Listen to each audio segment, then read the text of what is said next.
आज 14 अप्रैल है।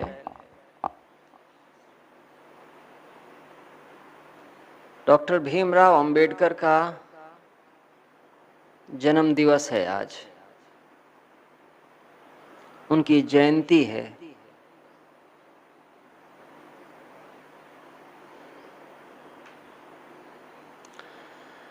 आधुनिक भारत के निर्माता कहे जाते हैं वो।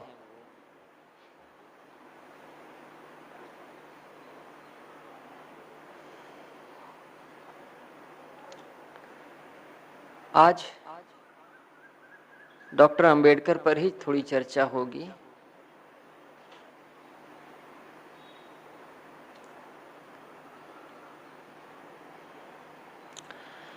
जीवित आदमी की आंखों में एक सपना होता है।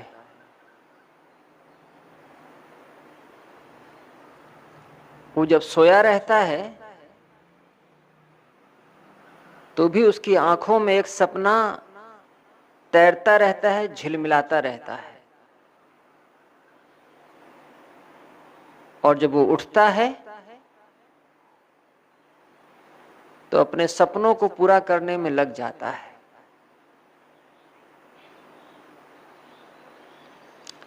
जो अपने सपनों को पूरा कर ले जाए वही महापुरुष है।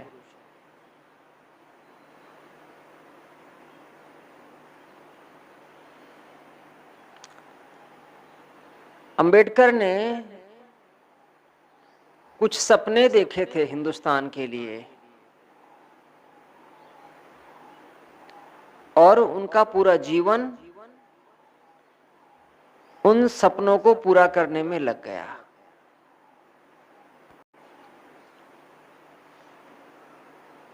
लेकिन कल भी चर्चा करते वक्त मैंने कहा था कि विशाल देव को जितना मिलना चाहिए था उतना मिल नहीं पाया। कारण मैंने कहा था कि परंपरा, उनकी जो परंपरा है उसमें इतने योग्य लोग नहीं हो पाए, वो लुप्त हो गई परंपरा।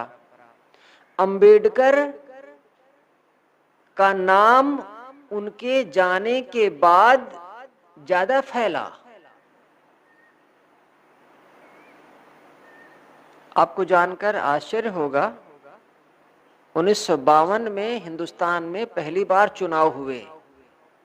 आजादी हमें 1947 में मिली थी और चुनाव 5 साल बाद हुए थे। पहली बार जब चुनाव हुए 52 में, वो चुनाव लड़े और चुनाव हार गए। 2 साल बाद फिर चुनाव लड़े लोकसभा के लिए, फिर हार गए।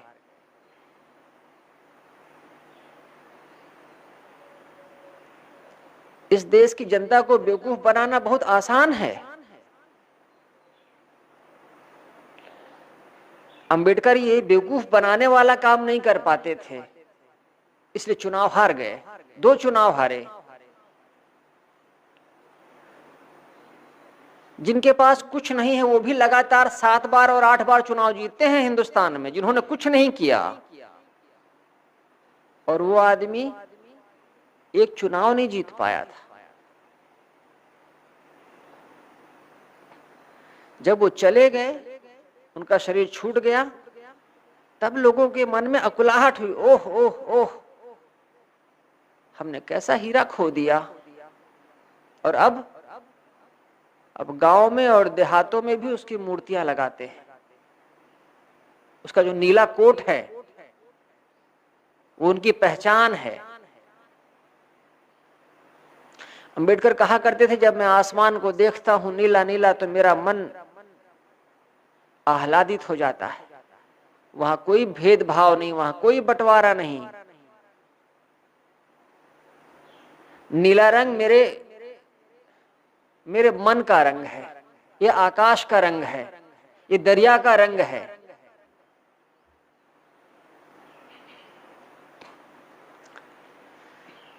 उसी आदमी पर थोड़ी चर्चा मैं कोशिश करूंगा कि समता में रह करके बात करूं। बहुत मुश्किल है अंबेडकर के बारे में कोई बात करे और उनसे प्रभावित ना हो, उनकी तरफ आकर्षित ना हो जाए, बड़ा मुश्किल है। वो मैग्नेट जैसे हैं, खींच लेते हैं, आप अनचाहे उनकी तरफ आकर्षित हो जाएंगे।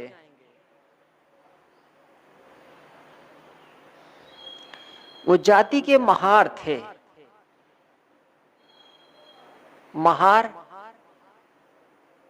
यूपी में जिसे चमार कहते हैं।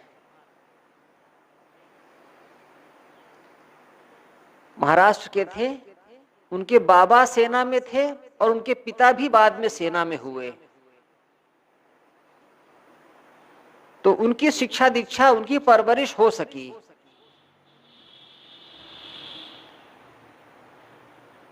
उनके पिता का नाम था रामजी सकपाल, इनका नाम था भीमराव सकपाल।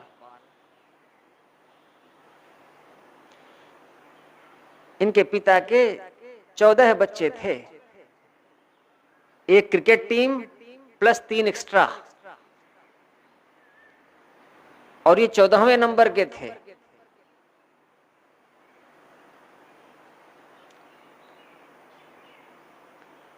पिता का मन था और बेटे का भी मन था पढ़ाई का, और एक बच्चे को स्कूल में दाखिला करवाया गया पढ़ने के लिए। अब देखिए कहानी, जिसने अंबेडकर को अंबेडकर बनाया वो क्या चीज थी।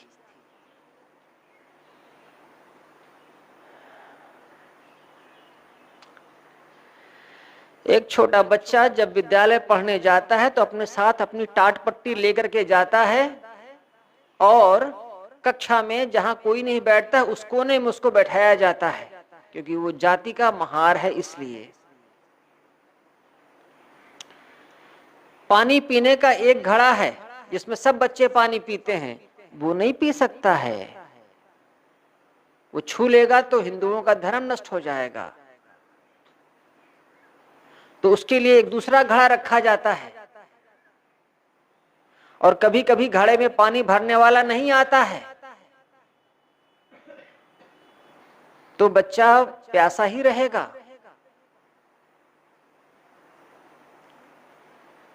एक बार उसने अपना खाने का टिफिन ऐसी जगह रख दिया जहां बाकी लोगों का रखा हुआ था, तो सारे बच्चे दौड़ करके गए, अपना अपना टिफिन वहां से हटा लिए, छू ना जाए।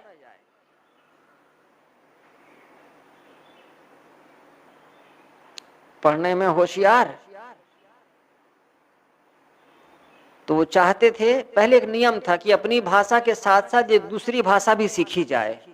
जैसे किसी को हिंदी से पढ़ाया जा रहा है, हिंदी मीडियम से, तो साथ में अंग्रेजी भी सीखे, या कोई एक भाषा जो वो चाहे। उनका मन था मैं संस्कृत सीखूं।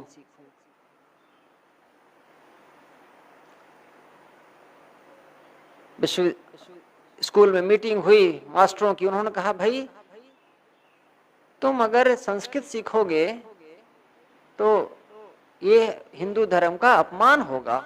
छोटा बच्चा हिंदू धर्म का अपमान कर दे रहा है, तुम संस्कृत ना ही पढ़ो तो ठीक है। तो उन्होंने फिर फारसी भाषा पढ़ना शुरू किया, संस्कृत नहीं।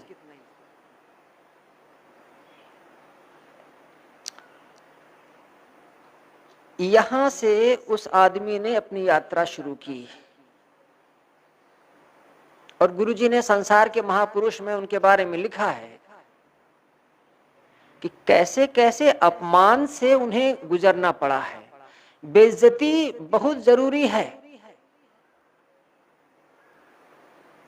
किसी की बेइज्जती हो जाए और उसकी आंखें खुल जाएं, समझ लो बेइज्जती ने वो काम कर दिया जो तारीफ नहीं कर पाई, प्रशंसा नहीं कर पाई।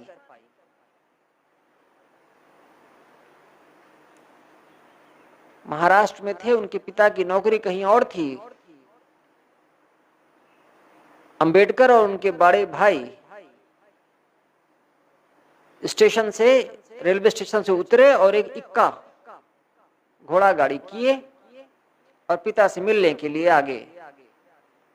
बीच में पता चल गया उसको, तांगे वाले को, कि ये तो जाति के महार हैं।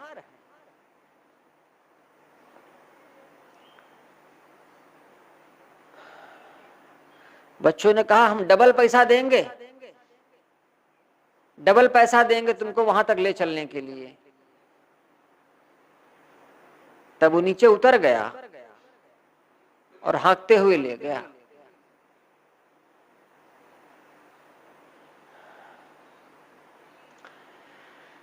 अंबेडकर ने लिखा है, दुनिया में कोई ऐसा धर्म नहीं है हिंदू धर्म के अलावा जो अपने ही लोगों को नीच मानता है, आम आदमी से भी नीच मानता है। और कोई धर्म ऐसा नहीं है सिवाय हिंदू धर्म के। और बचपन से उनको ये जो पग पग पर उनकी हीनता दिखाई गई, तो उन्होंने लिखा है, मैं हिंदू के घर में पैदा हुआ, ये तो मेरे बस में नहीं था, लेकिन मैं हिंदू रह करके मरूंगा नहीं, ये मेरे बस में है। और जब उनका शरीर छूटा, उसके 30 वर्षों पहले से उनके मन में यह बात चलती थी कि मैं अछूत की तरह नहीं मरूंगा।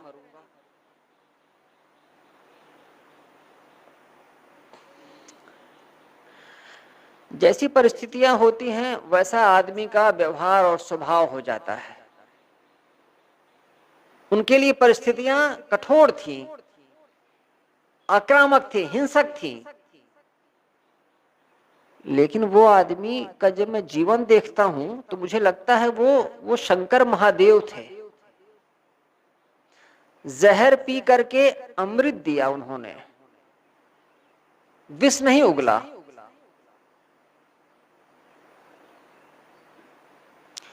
और जितना उन्होंने अभी 2012 में अमेरिका के एक विश्वविद्यालय से पत्रिका निकलती है, उन्होंने लिखा है, साहब पिछले 100 वर्षों के प्रमुख विचारक पूरी दुनिया से लिए हैं, स्कॉलर, अमेरिका की विश्वविद्यालय की पत्रिका है, पहले नंबर पर उन्होंने डॉक्टर अंबेडकर को रखा है।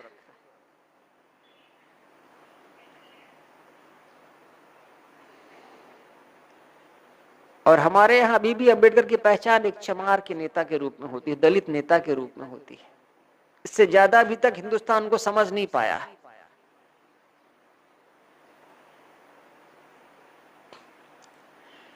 अब पढ़ने की बात थी, उनके मन में पढ़ने की बड़ी ललक थी।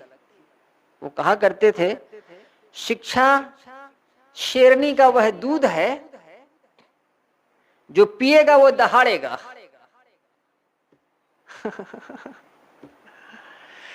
शिक्षा शेरनी का वह दूध है जो पिएगा वह दहाड़ेगा।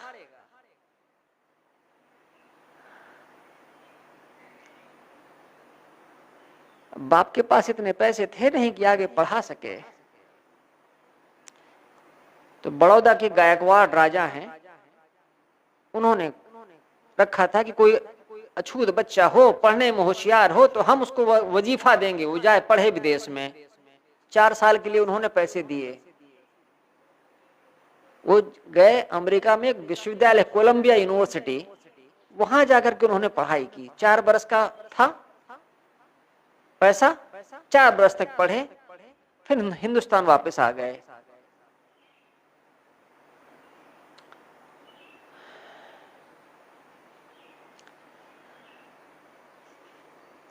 आए और बड़ौदा के राजा के यहाँ उनके सेक्रेटरी बन गए। सेक्रेटरी समझते क्या होता है? पीसीएस अफसर होता है, पीसीएस अफसर, राजा के सेक्रेटरी। तनख्वाह है, पैसा है, इज्जत है, लेकिन फिर वही एक ही रोग। गांधी जी कहा करते थे, वर्ण व्यवस्था गलत नहीं है, अगर इसमें से अस्पृश्यता निकाल दो तो, अछूतपन, अनटचेबिलिटी, अगर भारतीय जाति व्यवस्था से वर्ण व्यवस्था से ये अस्पृश्यता हटा दो तो मैं इसको स्वीकार लूंगा।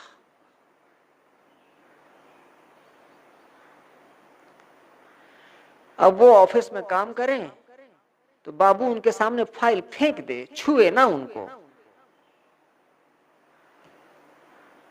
पानी उनको पीना है तो अपने घर से लेकर के जाएं, क्योंकि पानी कोई इनको देगा नहीं। हिंदुस्तान में धार्मिक होने का मतलब होता है जातिवादी होना। पहले तुम जाति मानो तब तुम धार्मिक कहलाओगे। और राजा क्या करे, बड़ौदा नरेश क्या करे? ये तो पूरा सिस्टम ही ऐसा है। रहे कहां? तो नाम बदल करके एक आदमी के यहां रहने लग गए। बताया नहीं कि मैं किस जात का हूं।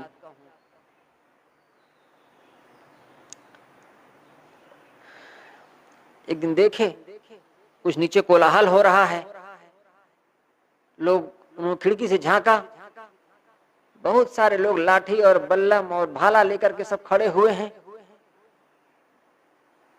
वो महार को बाहर निकालो।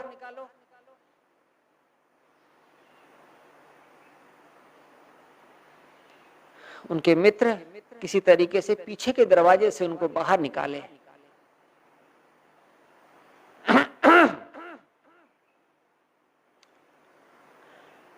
ये कोई फिल्म की कहानी नहीं है।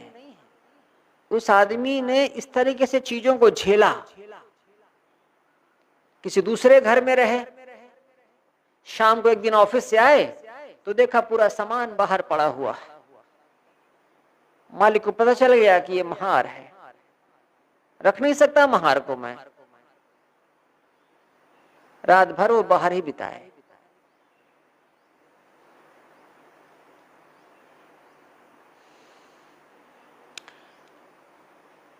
उन दिनों लंदन में पढ़ने का बड़ा क्रेज था। जब कोई पढ़ने में बहुत होशियार होता था तो लंदन पढ़ने जाते थे। लंदन स्कूल ऑफ इकोनॉमिक्स है, अभी भी है, बहुत बेहतरीन स्कूल है। वहां उनका पढ़ने जाने का मन था। वहां गए वो स्कॉलरशिप पर फिर से, और फिर पढ़ाई किए। डबल पीएचडी थे वो, और जो कोर्स पूरा करने में 8 साल लगता है वो उन्होंने अपनी पढ़ाई से 2 साल और 3 महीने में पूरा कर दिया।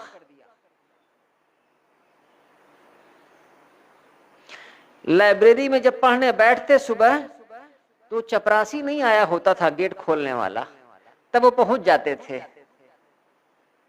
पियोन आता, गेट खोलता तो पहले इनको बोलता पहले आप ही चले जाओ, और सबसे अंतिम में निकलने वाले आदमी होते थे। पियोन कहता हेलो टाइम खत्म, तब वो बाहर निकलते। और खाने को ठन गोपाल, शाम को सिर्फ एक बार खाना, जब वापस आते तो बनाते थे तब खाते थे, और दिन भर पढ़ते। एक पाव रोटी रखे रहते, दोपहर में उसी को खा करके पानी पी लेते थे वहीं बैठे बैठे। आप जानते हैं एक दिन लाइब्रेरियन ने पकड़ लिया, लाइब्रेरी में खा रहे हो, मैंने तुमको कई बार देखा है, और जाकर शिकायत कर दिया और उनका रस्टिकेट कर दिए गए, वो निकाल दिए गए।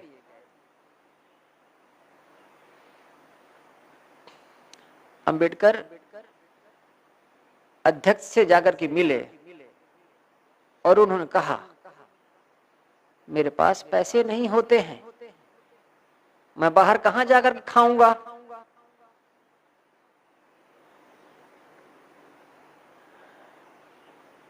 एक छदाम होता है उसकी मैं ब्रेड ले लिया करता हूं, वही खा के पानी पी लेता हूं, बाहर नहीं जाता हूं, और क्या बुरा कर दिया है।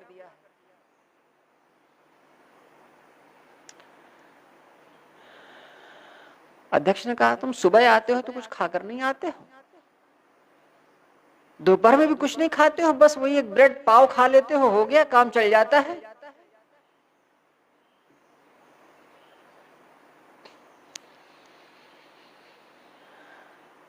ठीक है, तुम्हारी शिकायत वापस की जाती है। एक शर्त है, एक शर्त है, दोपहर का खाना तुम हमारे साथ खाओगे रोज, तब तुम पढ़ोगे।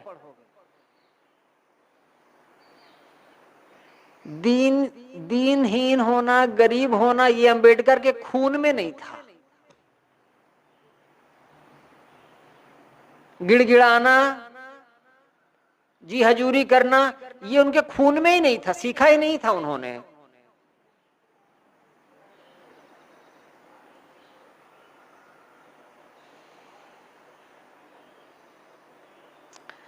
आप कभी इस चीज को महसूस कीजिएगा, मैं तो इसी मिट्टी में जन्मा हूं, तो मैं देखता हूं यहाँ की हालत। जब कोई आदमी अफसर हो जाता है, न भी अफसर हो, बाबू चपरासी भी हो जाए, सरकारी नौकरी में चला जाए, पहला काम वो जानते क्या करता है? अपनी मिट्टी से अपना संबंध तोड़ लेता है, अपनी जात से अपना संबंध तोड़ लेता है, अपने लोगों को वह अपना कहने में सकुचाने लगता है।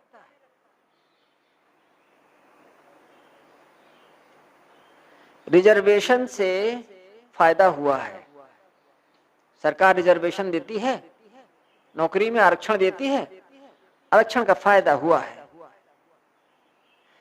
आरक्षण का फायदा लेकर के जो नौकरियों में पहुंचते हैं, आईएएस बनते हैं, पीसीएस बनते हैं, वो जिस दिन अधिकारी हो जाते हैं, पहला काम ये करते हैं कि शहर में एक मकान बनवाते हैं और गांव से संबंध तोड़ देते हैं। अब उनकी अपनी जात है, अब गांव देहात से उनको कोई मतलब नहीं है, भाई भी हैं, बहन भी हैं, बाबू अम्मा भी हैं, संबंधी भी हैं, अब कोई मतलब नहीं है। अपनी पसंद की शादी कर लिया, अपनी जात छिपा लिए और बस उनकी अपनी जिंदगी हो गई। तो रिजर्वेशन का फायदा बहुत दूर तक नहीं गया है। अंबेडकर को विदेश में प्रोफेसर की नौकरी मिल रही थी, उसको छोड़ करके वो हिंदुस्तान आए थे और उन्होंने कहा मैं अपने लोगों के लिए काम करूंगा। उस समय एक नया जुनून, जज्बा हुआ करता था। जो भी प्रतिभाशाली लोग होते थे वो सब के सब देशभक्ति में लग जाते थे। उन्होंने कहा मैं अपने लोगों के लिए काम करूंगा और आए और पूरा जीवन उसी में लगाया। बहुत आसान था उनके लिए बाहर रह जाना और कर लेना, लेकिन संघर्ष का रास्ता चुना।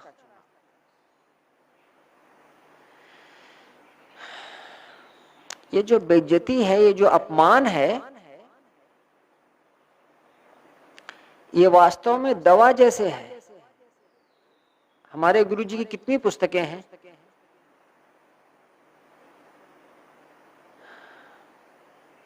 वो कहते थे जब मैंने लिखना शुरू किया तो मुझे शाह और सा में अंतर नहीं पता था। शाखा साहा छत्रज्ञा होता है ना, शाह और सा में अंतर नहीं पता था।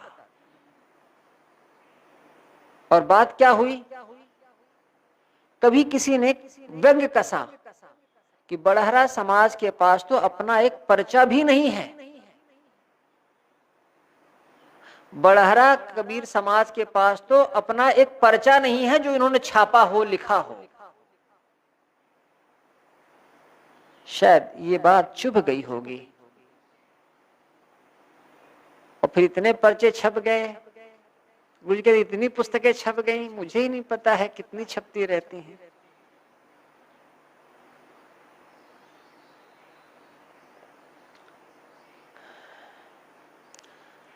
महात्मा गांधी रेल से जा रहे थे और फर्स्ट क्लास का डिब्बा था, टिकट उन्होंने कटवाया था। एक अंग्रेज का परिवार चढ़ा, उन्होंने कहा तुम फर्स्ट क्लास में कैसे बैठे हो, हिंदुस्तानी काले? उनका मैं टिकट लिया है, हमको टिकट बताते हो? सामान उठाकर के बाहर फेंकवाया, उनको उतरवा के फेंकवा दिया। ये जो अपमान हो गया महात्मा गांधी का, इसने मोहनदास करमचंद गांधी का, इसने उनको महात्मा गांधी बना दिया। बेइज्जती हमेशा बुरी नहीं होती है अगर वो एक तरीके से हमारे लिए उठाने वाला काम कर जाए। अंबेडकर का सिर्फ इतना ही एक दोष था। अंबेडकर कहते मैं महार जात में पैदा हो गया तो मेरा कौन सा पाप है, मेरी इसमें कौन सी कमी है। गांधी जी कहते उसने बनाया है, उसने भेजा है, तुम जरूर कुछ गलत किया रहा होगा। गांधी जी की एक पुस्तक है, उसमें उन्होंने लिखा है, मैंने पढ़ा है, वर्ण व्यवस्था उतनी ही नैसर्गिक और प्राकृतिक है जितना न्यूटन के नियम।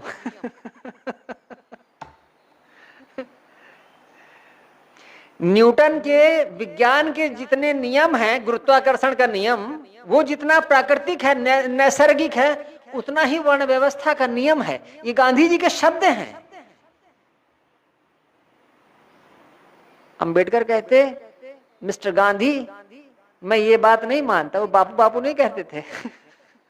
मिस्टर गांधी मैं आपकी इस बात से राजी नहीं हूं कि मैं महार पैदा हुआ तो इसमें मेरा दोष है।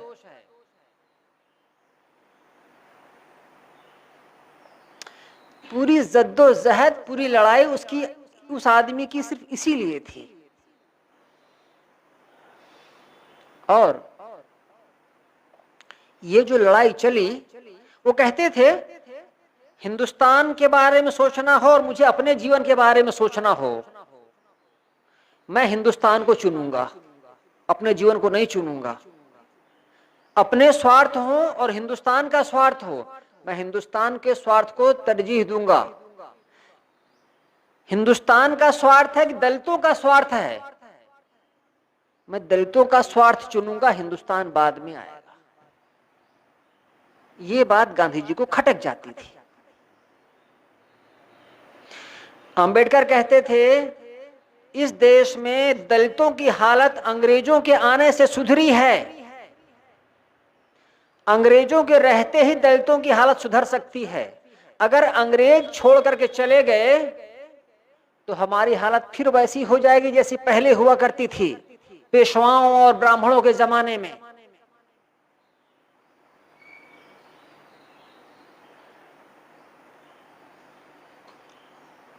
इसलिए उन्होंने काम किया इतना।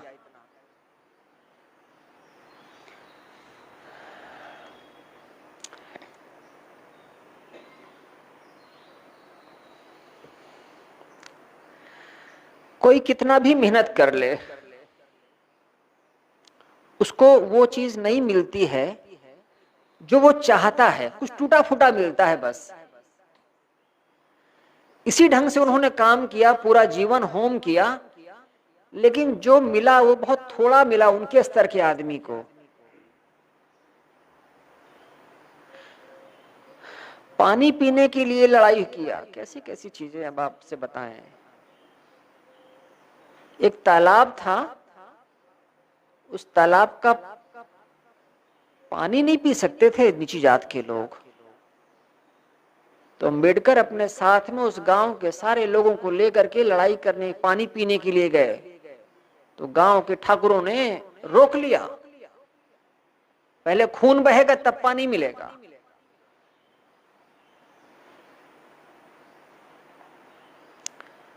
मंदिरों में जाने की छूट नहीं थी, मंदिरों में जाएं तो गेट के बाहर और दूर से। अप्पा अलवार दक्षिण भारत में एक संत हुए हैं, अप्पा अलवार, उनको एक खेत में पड़ा हुआ पाया गया और जो उनको पाला पोसा, जो खेत से उठा करके लाया, वो जाति का भंगी था। तो भंगी के यहां पालन पोषण हुआ अप्पा अलवार का, तो भंगी कहलाए। लेकिन ईश्वर की भक्ति की इतनी ललक थी उनमें, लेकिन ब्राह्मण पुरोहित उनको मंदिर के भीतर ना आने दे, तो मंदिर से दूर जहां से मंदिर दिखता था वहीं पर वो कुटिया बना करके रहते थे नदी के किनारे। एक दिन एक ब्राह्मण नदी में स्नान किया और मंदिर जा रहा था, तो देखा कि ये शूद्र बैठा हुआ है और जाप कर रहा है, मुझको देख करके उठा नहीं। इसकी इतनी हिम्मत, एक पत्थर उठाया और सिर पर, ललाट फूट गया और खून धल धल धल धल धल धल बहने लगा। कहानी तो ये है कि वो मंदिर में गया और जैसे ही पानी चढ़ाने को हुआ तो मूर्ति से आवाज आई, तुमने ये ठीक नहीं किया मेरे भगत को मार करके, जाओ माफी मांगो तब आना पानी चढ़ाना, तब मैं स्वीकारूंगा। और कहानी कहती है कि वो गए और उसे माफी मांगे। अब पलवार ने कहा, आप क्या करते हैं, गलती तो मेरी थी, मैं इतना खोया हुआ था भजन में कि आप आए तो मुझे ध्यान नहीं रहा और आप माफी मांग रहे हैं। उन्होंने कहा, आपको चलना पड़ेगा, मैं नहीं जा सकता हूं मंदिर में, मेरे लिए मना ही है। अपने गले कंधे पर बैठा करके उसको लेकर के आए। ये कहानी है। असल बात क्या रही होगी जो समझ में आती है कि जब उसने मारा तो लोग उसके विद्रोही हो गए, विरोधी हो गए। इतने सज्जन आदमी को तुम मार रहे हो और तब मंदिर आ रहे हो। ब्राह्मणों ने ही मना कर दिया उसको भीतर घुसने से, जाओ पहले माफी मांगो, उनको लेकर के आओ।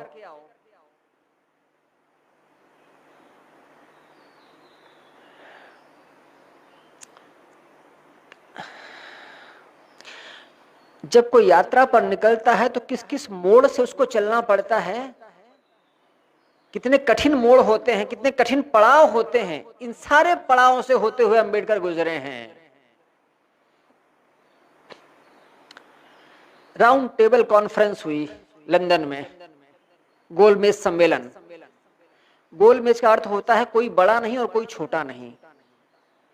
एक मेज यहां रख दी जाए, वो इस चौकोर हो, तो चौकोर में जानते क्या होगा, जो मेज की इधर बैठेगा वो मुखिया हो गया, जो मेज की उधर बैठा वो साधारण हो गया। और गोल मेज होती है तो उसमें कोई छोटा नहीं होता और कोई बड़ा नहीं होता। बात कहीं से शुरू की जा सकती है और कहीं खत्म की जा सकती है, उसको बोलते हैं राउंड टेबल। ऐसा ही एक गोल मेज सम्मेलन लंदन में हुआ और मुसलमान गए, भारतीय गए, ईसाई गए, ब्राह्मण गए, ये सब लोग गए। अंग्रेजों ने करवाया था हिंदुस्तान की समस्या के लिए, उसमें अंबेडकर गए थे और 3 बार सम्मेलन हुआ। उनके भाषण सुन करके गांधी जी भी थे।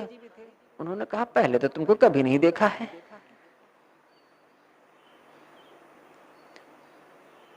और मैं समझता हूं तुम्हारे कपड़े से कि तुम भाई कोई सवर्ण होगे, दलितों के लिए कुछ काम करते हो। अंग्रेज कहां बोले, दलित कहां बोलेंगे अंग्रेजी।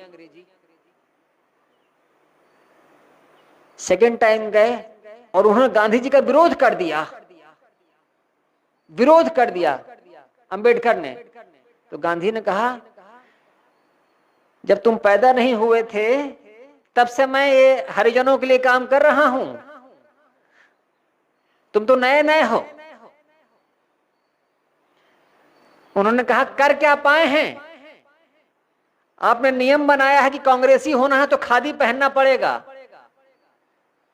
अरे आपको तो नियम बनाना चाहिए था कि कांग्रेसी होना तो पहले अछूत के यहां रहो, खाओ पियो, उसके यहां तब जाके कांग्रेसी बनना। ऐसा नियम आप नहीं बना पाए हैं, खादी से आप कांग्रेसी बना रहे हैं। गांधी जी को चोट लगी। तो गांधी जी का ये जो हरिजन वाला आंदोलन था, ये थोड़ा सा उभार लिया, बढ़ा। इस तरीके से उनका गांधी जी के साथ एक समानांतर का संबंध हो गया, पैरेलल। वो जमीन पर नहीं बैठते थे, कुर्सी पर बैठते थे और बगल में बैठकर बात करते थे। तो ये बात थोड़ी ज्यादा हो गई भाई। एक तुम जाति के महार और बापू के बगल में कुर्सी पर बैठ के ऐसे बतियाओ, उनको सही करो, थोड़ा ज्यादा हो रहा है। लेकिन अंबेडकर ऐसे ही जिए और सब समझते थे कि आदमी क्या है। उनके जैसी योग्यता का आदमी उस समय हिंदुस्तान में कोई और नहीं था।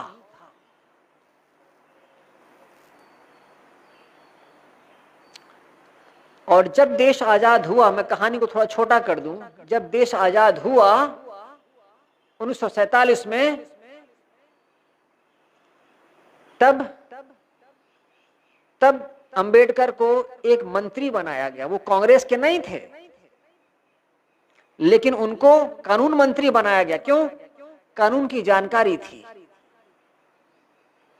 श्यामा प्रसाद मुखर्जी, बीजेपी के आज के सबसे बड़े आइकॉन, सबसे बड़े नेता श्यामा प्रसाद मुखर्जी उस समय मंत्री बनाए गए थे। हिंदू महासभा उस समय कही जाती थी। हिंदू महासभा बाद में भारतीय जनसंघ हो गया। 1980 में उसी का नाम बदल करके भारतीय जनता पार्टी हो गया। मोदी जी हो, आडवाणी जी हो, वाजपेयी जी हो, सब श्यामा प्रसाद मुखर्जी की स्तुति गाते हैं। ये वही श्यामा प्रसाद मुखर्जी हैं जो नेहरू मंत्रिमंडल में मंत्री बने थे। ये हिंदू महासभा के थे। फिर बात सुनिए, उर्दू में एक शेर है, इश्क की राह और दीवारों का सिलसिला।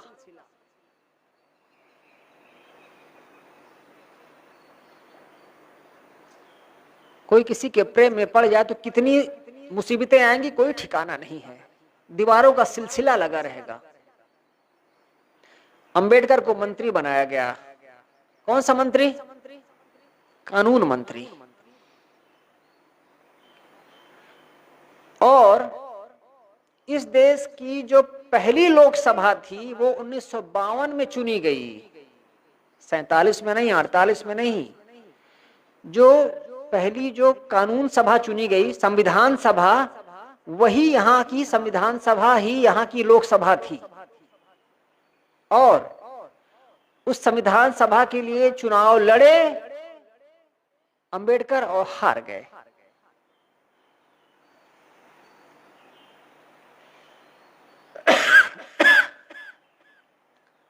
छियालीस में चुनाव हुए,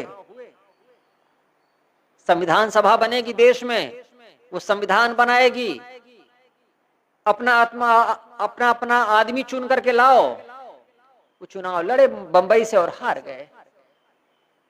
संविधान सभा में नहीं पहुंच पाएंगे। कांग्रेस ने पूरी कोशिश की थी, हार गए। फिर क्या हो? बांग्लादेश जो उस समय कलकत्ता के पास था, वहां से उन्होंने चुनाव लड़ा और वहां के मुसलमानों ने साथ दिया और वो विजयी हुए संविधान सभा के लिए और चुन करके आए। इतने योग्य आदमी कि 6 महीने में पता लग गया कि इनके बिना तो काम नहीं हो पाएगा भाई। और उसी समय देश का बंटवारा हो गया। जिस सीट से चुन करके आए थे वो बांग्लादेश में चली गई, पाकिस्तान में। इनकी सदस्यता कैंसिल। अब क्या हो? कांग्रेस ने अपने एक आदमी को जो कि बंबई से चुना गया था इनकी जगह, उससे कहा तुम इस्तीफा दो, तुम इस्तीफा दो। MR जायकर उनका नाम था, जायकर। इस्तीफा दो। फिर चुनाव हुए, अंबेडकर विजयी हुए।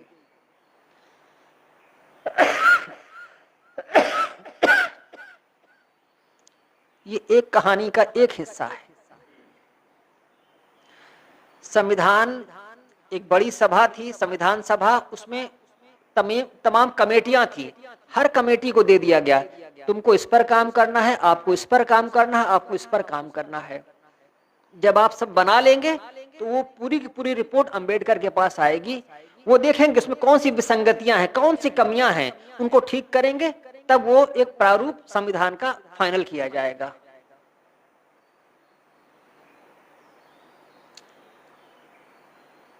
सारे के सारे सदस्यों की योग्यता एक तरफ और अंबेडकर की सदस्यता एक तरफ, योग्यता एक तरफ। जितने सदस्य थे उनकी योग्यता एक तरफ, अंबेडकर की योग्यता एक तरफ। ये कैसे होता था?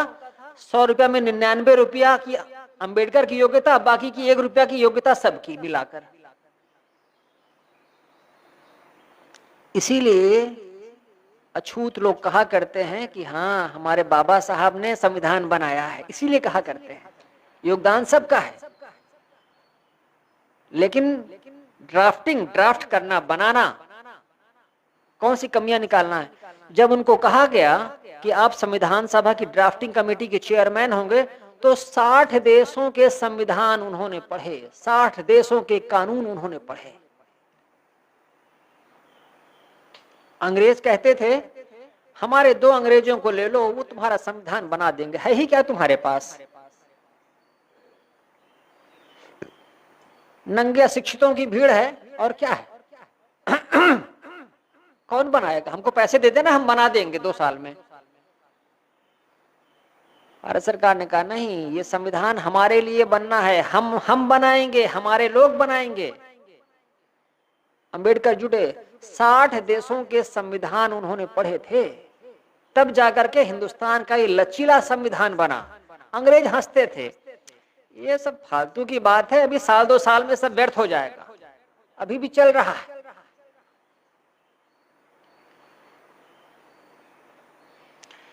यह एक काम है। दूसरा काम देखिए उनका क्या था, इसके बारे में बहुत कम जानकारी है। पहले हिंदुओं के यहाँ पुरुष कितने भी विवाह कर ले, साधारण आदमी भी 1-2 विवाह करते थे, राजाओं का तो पूछो क्या। जो जितना पौरुष वाला, जो जितना धनी, उसकी उतनी स्त्रियां। इसे पॉलीगैमी कहते हैं अंग्रेजी में, बहुविवाह प्रथा।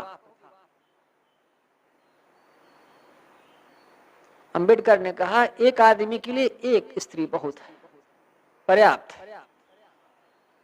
अगर 1 से ज्यादा है तो गलत है।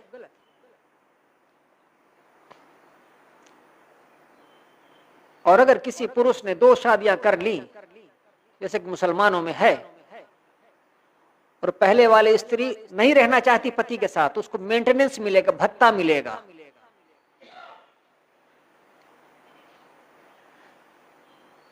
संयुक्त परिवार है, पति मर गया, स्त्री को कोई उसमें से हिस्सा नहीं मिलता था, वो क्या करें? काशी चली जाएं, विधवा की तरह रहें, रोज गंगा नहाएं जब तक न मर जाएं। पंडा और पाड़े और पुरोहित तो ही हैं शोषण करने के लिए, धनी हो चाहे गरीब हो स्त्री। समझ रहे हैं क्या कह रहा हूं? हिंदू समाज की जो व्यवस्था थी, उस व्यवस्था में अंबेडकर ने कमियां निकाली और उन्होंने हिंदू कोड बिल नाम से एक विधान बनाया। हिंदू कोड बिल, हिंदुओं के घर परिवार में ये नियम चलेंगे। अरे तूफान मच गया, पंडित खड़े हो गए।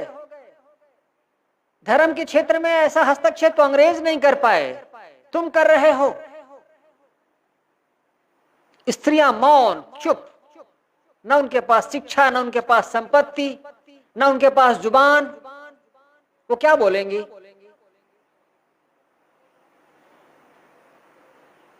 अंबेडकर कानून मंत्री थे, उन्होंने नेहरू जी से कहा, नेहरू जी लिबरल थे, उदारवादी थे, उन्होंने कहा हाँ ठीक है होना चाहिए, लेकिन पटेल, डॉक्टर राजेंद्र प्रसाद,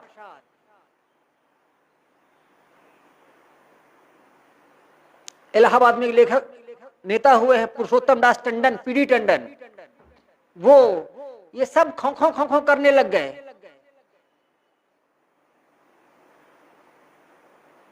भाई नेता हो, राजनीति की बात करो, धर्म में तुम हस्तक्षेप कर रहे हो। ये तो धर्म की पुस्तकों में लिखा है, स्त्रियों को कुछ नहीं मिलेगा, पति के रहते रहते ही है, बाकी कुछ नहीं है।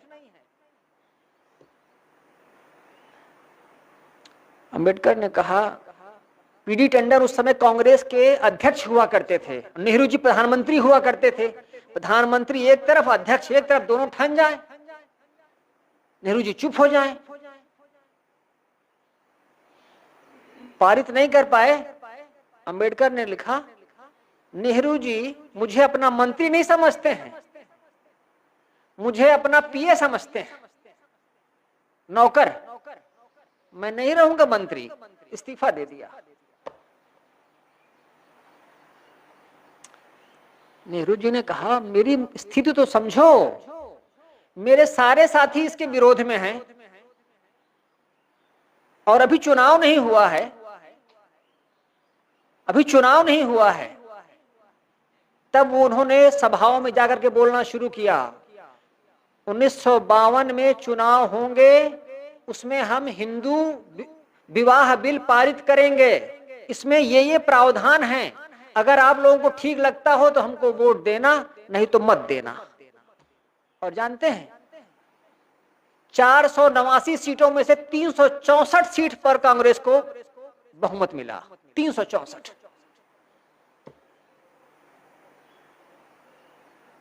जब वो आए, पहला काम उन्होंने ये किया कि पीडी टंडन को वहां से हटाया, कांग्रेस अध्यक्ष के पद से, उन्होंने उसको इलाहाबाद भेज दिया, अपना अध्यक्ष बने, प्रधानमंत्री भी बने और अध्यक्ष भी बने। राजेंद्र बाबू को कहा आप चुपचाप राष्ट्रपति बने रहिए, ज्यादा मत फैलाइए टांग। एक मर गया, पटेल जी का शरीर छूट गया था, नेहरू जी के पास आया, तब उन्होंने हिंदू विवाह बिल पारित करवाया। पहली बार उसमें तलाक प्रथा, तलाक का विधान रखा गया, पहली बार स्त्री को धन संपत्ति में अधिकार दिया गया।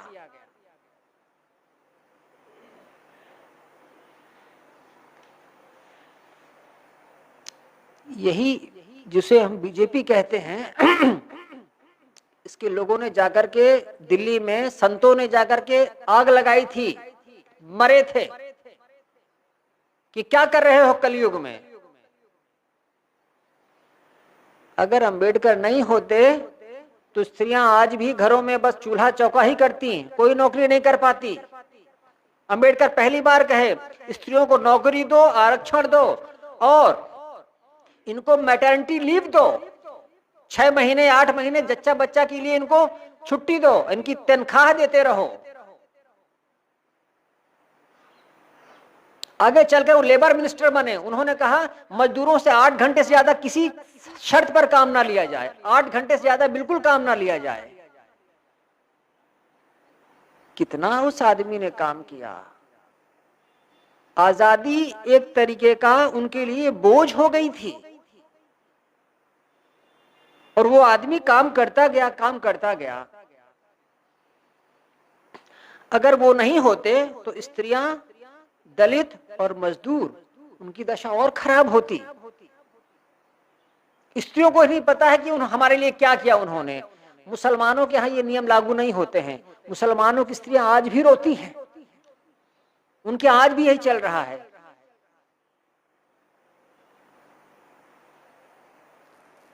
अब एक तीसरा मुद्दा है धर्मांतरण का मुद्दा। उनका जो पिता पक्ष था और उनका जो मां पक्ष था, दोनों कबीर के अनुयायी थे,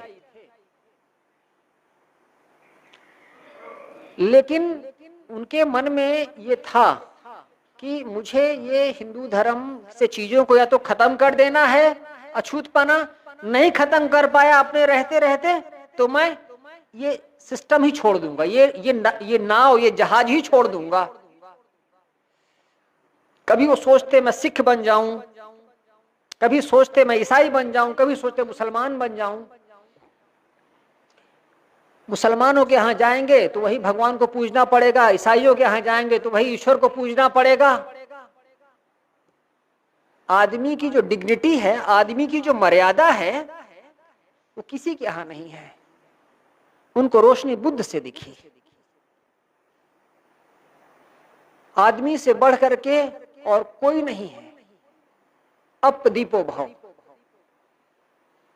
और उन्होंने बौद्ध धर्म स्वीकारा।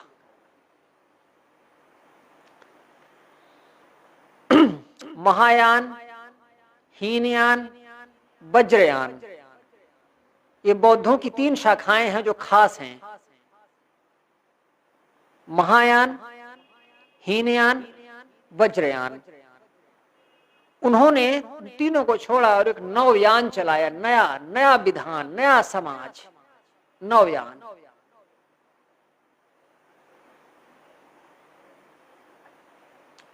बहुत कर्मठ आदमी थे। उसमें उनके लोगों ने जो उनके साथ रहे, उन्होंने लिखा 18 घंटे तक पढ़ना उनके लिए सामान्य बात थी। 18 घंटे तक पढ़ना उनके लिए सामान्य बात थी। सुबह वो 2 घंटे के लिए सोते थे, उसके बाद उठते और फिर कोर्ट जाने के लिए, कचहरी जाने के लिए अपनी तैयारी करने लगते थे। जब लौट करके आते तो पुस्तकें लेकर के आते और फिर देर रात तक पढ़ते। खाना एकदम साधारण होता था, बाहर नहीं खाते थे, पार्टियों में नहीं जाते थे, पढ़ने का काम करते थे। एक ऐसे आदमी ने अपना जीवन इस देश के लिए लगाया और 65 वर्ष की उम्र में उनका शरीर पूरा हो गया। उनको शुगर हो गया था। एक पत्नी थी और एक बेटा था। पत्नी मर गई थी जल्दी। बुढ़ापे में एक शादी किया उन्होंने। वो डॉक्टर थी, वो महिला डॉक्टर सविता कबीर नाम था, ब्राह्मण थी, एमबीबीएस डॉक्टर थी उस जमाने में। पहली महिला है मुंबई में जो कार चलाती थी उस जमाने में। डॉक्टर सविता कबीर पहली महिला हैं जिनको ड्राइविंग लाइसेंस दिया गया था, वो उनकी पत्नी थी। लेकिन कुछ पटरी खाई नहीं और एक रात को उनका शरीर शांत हो गया। उनका एक बेटा है यशवंत राव, उसने कहा कि मुझे लगता है मेरे पिता को मरवाया गया है। सरकार ने कमेटी बैठाई, जांच करवाई, उनका नहीं, कुछ नहीं, ऐसा स्वाभाविक मृत्यु है उनकी।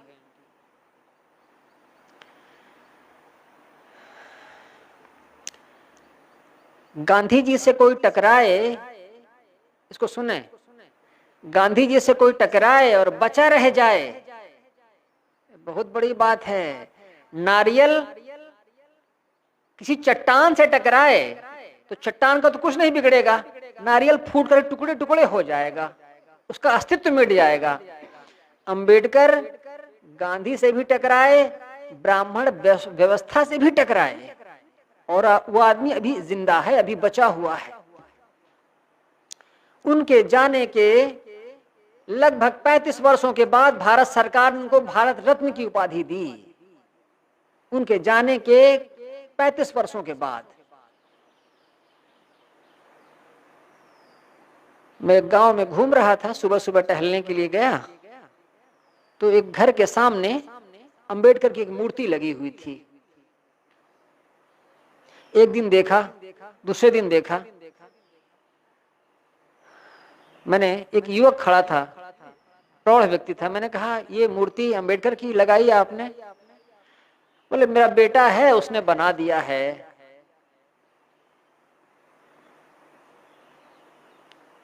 तो मैंने कहा इसको यहीं रखोगे क्या? इसको हम गांव में लगाना चाहते हैं लेकिन गांव वाले जमीन देने को तैयार नहीं। तो मैंने कहा क्या यहाँ सिर्फ ठाकुर और ब्राह्मण है? बोले नहीं, सब ओबीसी हैं, एससी एसटी हैं। मैंने कहा ओह, इन्हीं के लिए तो ये आदमी अपना जीवन कुर्बान दिया और वो उसकी मूर्ति के लिए 2x2 की जगह नहीं दे पा रहे हैं। बोला 5-6 साल से यहीं पर रखा है। अब बेटा कहता है यही अपनी जमीन पर हम सड़क में ही ऊंचा चबूतरा करके वहीं पर लगा देंगे।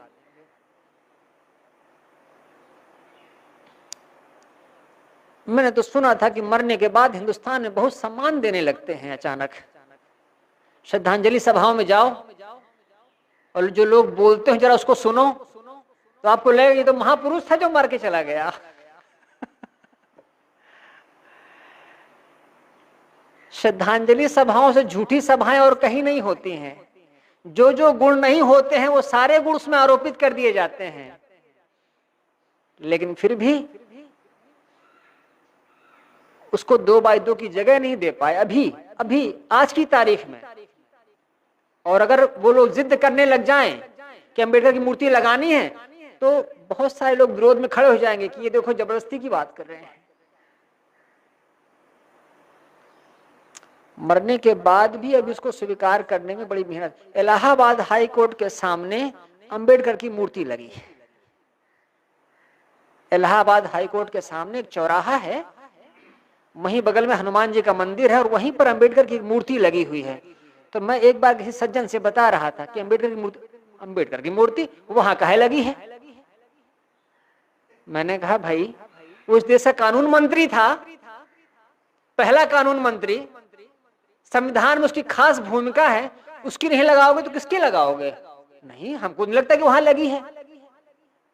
मैंने कहा एक बार मैं जाकर फिर से देख लूंगा, एक बार आप जाकर के देख लेना। अभी भी हमारी मनोदशा राजी नहीं है, अभी भी हम आदमी को सम्मान नहीं दे पा रहे हैं। अभी भी जब अंबेडकर की बात होती है तो हम यही समझते हैं तो दलितों का नेता था, दलितों के लिए काम किया बस। मैंने बताया हिंदू कोड बिल उस आदमी का एक बहुत बड़ा काम है, उन्होंने नहीं किया होता तो बहुत मुसीबतें होती समाज में। अभी भी उनका एक इंटरव्यू है, उन्होंने लिखा गांधी के बारे में लोगों में बड़ी दिलचस्पी है, मुझे आश्चर्य होता है यूरोप में भी गांधी के लिए इतना प्रेम है। वो कोई इतना बड़ा नेता नहीं था, कोई इतिहास बनाने वाला आदमी नहीं था, ऐसा उन्होंने कहा। अंबेडकर जन नेता नहीं थे। लालू प्रसाद यादव आ जाएं और बोलने लग जाए तो इलाहाबाद की आधी जनता सुनने आ जाएगी उनको। अंबेडकर बोलेंगे तो थोड़े से खास पढ़े लिखे लोग ही उनको सुनने आएंगे। अंबेडकर जन नेता नहीं थे, इसलिए चुनाव हारे। अवेकेंड पर्सनालिटी, ज्ञानी लोगों में से थे वो एक, जैसे बुद्ध थे, जैसे कबीर थे, जैसे नानक हुए, जैसे रैदास हुए, इस परंपरा के आदमी थे अंबेडकर। और एक जो खास बात जो समझ में आती है, शिक्षित होना एक बहुत बड़ा वरदान है। अगर कोई शिक्षित हो गया और चीजों को समझ गया तो पार हो गया। पहले तो शिक्षा मिलती नहीं थी, अब शिक्षा का अधिकार है। तो शिक्षित होना नहीं चाहते हो, नकल होके पास होना चाहते हो और घूस देके नौकरी करना चाहते हो।